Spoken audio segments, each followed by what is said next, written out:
അപ്പൊ പേര് എങ്ങനെയാണ് വന്നത്? പേര് നമ്മുടെ കപ്പയും കാന്താരി എന്നുള്ള പേര്. ഓക്കെ, ഇത് ആക്ച്വലി ഈ ഒരു പേര് മക്കളാണ് ഇട്ടത്. മക്കള് മോളും മോനും അവർ രണ്ടുപേരും കൂടെ ഇപ്പം ഞങ്ങൾ ഒരു ചാനൽ ഇങ്ങനെ തുടങ്ങണം, ഇങ്ങനെ ഒരു റീൽസ് ഒക്കെ ചെയ്യണം എന്നുള്ളൊരു ഒരു ഇഷ്ടം വന്നപ്പോൾ നമുക്ക് ചാനലിന് ഒരു പേരിടണമല്ലോ. അപ്പൊ അങ്ങനെ അപ്പോൾ ഒരു സംതിങ് ഒരു വെറൈറ്റി ആയിട്ടുള്ള എന്തെങ്കിലും ഒരു പേരിടണം എന്നിങ്ങനെ ഞങ്ങൾ ആലോചിച്ചു. അങ്ങനെയാണ് ഞങ്ങൾ പറഞ്ഞത്. അപ്പം ഞാൻ കുറെ പേരൊക്കെ പറഞ്ഞു, പക്ഷെ അതൊന്നും അത്ര അങ്ങോട്ട്. അപ്പം ഞങ്ങൾ പിള്ളേരോട് പറഞ്ഞു, മക്കളെ നിങ്ങളൊരു പേരൊന്ന് സെലക്ട് ചെയ്യും, ഒന്ന് നോക്ക്. അങ്ങനെ ഇവർ രണ്ടുപേരും കൂടെ ഇരുന്നിട്ട് ഇങ്ങനെ പറഞ്ഞ് നമുക്ക് ഈ കപ്പയും കാന്താരി അങ്ങനെ ഒരു സംഭവം പിടിച്ചാലോ, അങ്ങനെ ഒരു പേരിട്ടാലോ, അങ്ങനെ പറഞ്ഞപ്പോൾ ഞാൻ പറഞ്ഞു ഓക്കെ നമുക്ക് നോക്കാം, അത് വേറെ ആരെങ്കിലും ഒക്കെ ചെയ്തിട്ടുണ്ടോ ആ പേരിൽ. നോക്കിയപ്പം വലുതായിട്ട് അങ്ങനെ ആരും ഇല്ല.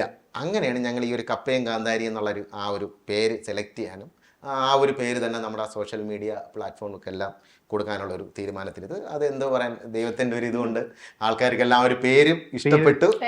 അതിലൂടെ തന്നെ പിന്നെ ഞങ്ങളുടെ കണ്ടന്റുകളും ആൾക്കാർക്ക് ഇഷ്ടപ്പെട്ടു. അങ്ങനെയാണ് ഞങ്ങൾ ഇതിലോട്ട് വരാനുള്ള ഒരു കാരണം. ഞങ്ങൾ രണ്ടുപേരും കൂടെ നിൽക്കുമ്പോഴാണ് കപ്പയും കാന്താരി. ഞാനാണ് കപ്പ, അതിന് പറയാം, ഇപ്പൊ ഇനി ക്ലാരിറ്റി ചെയ്യാം, ഞാനാണ് കപ്പ, പുള്ളിയാണ് കാന്താരി. ഓക്കെ.